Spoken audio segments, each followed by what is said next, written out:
This is the glitch that proves her sacrifice failed. They erased Madoka from existence. Her own family forgot her.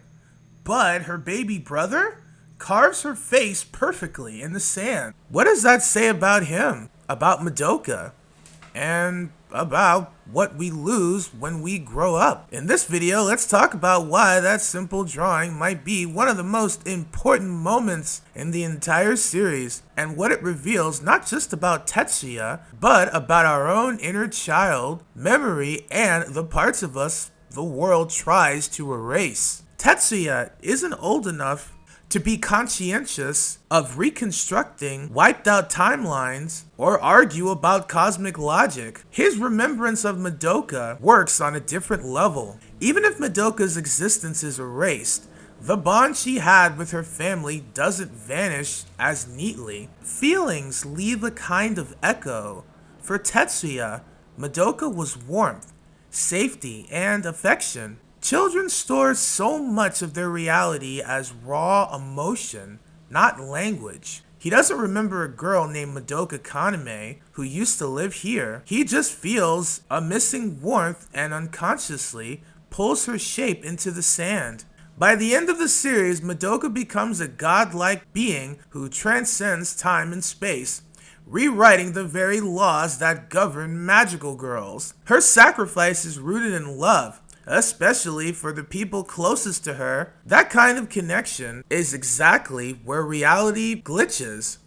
Tetsuya's drawing feels like a crack in the new world, a place where her love bleeds back in. It suggests that even a universe-level rewrite can't fully overwrite genuine human connection. There's always some static, some leftover trace of those she loved first. In other words, Tetsuya is not remembering like an adult. He is feeling something the universe forgot to delete, and it's that feeling that guides his hand.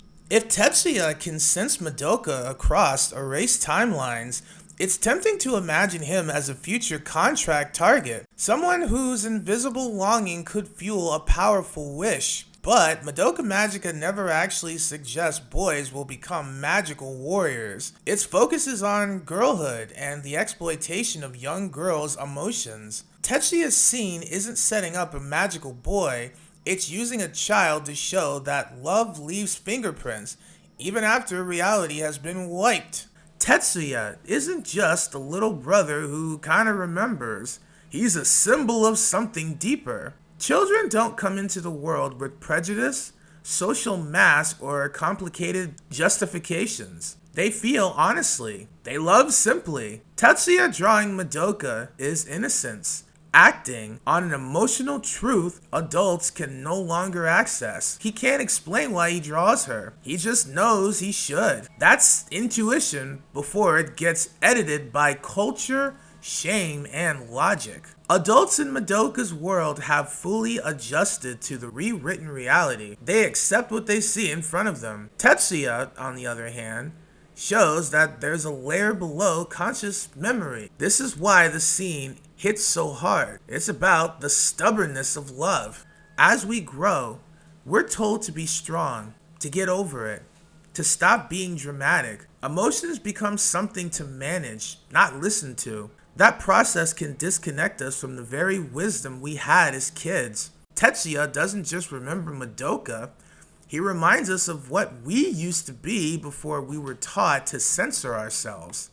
If Homura is the embodiment of obsessive, painful remembrance, then Tetsuya is the opposite. He's quiet, innocent remembrance. Together, they form two sides of how humans carry love and loss. This is also the reason Homura is able to remember Madoka. The impact Madoka had on her was so powerful that just like Tetsuya, Homura can still hold on to her, even after the universe rewrites reality. I'd even argue this is proof that these two may have had the strongest connection with Madoka overall, because they're the two who remember. It's fascinating because Tetsuya isn't a magical girl or anything special on paper, and yet he still remembers. Homura, on the other hand, has a really big connection with Madoka. maybe even bigger than we realized. Some people say sibling bonds are more powerful than parental bonds. And maybe we're seeing a bit of that play out here. Even though Madoka has been erased, her little brother still remembers her. That says something about their connection. And Homura and Tetsuya kind of have a connection too. In a way, they're the two lanterns in the dark that still carry Madoka when no one else can. Honestly, I'd love a spin-off that focuses on just those two. Homura remembers everything. Every loop, every death, every failure. Tetsuya remembers nothing, and yet his hand still draws Madoka.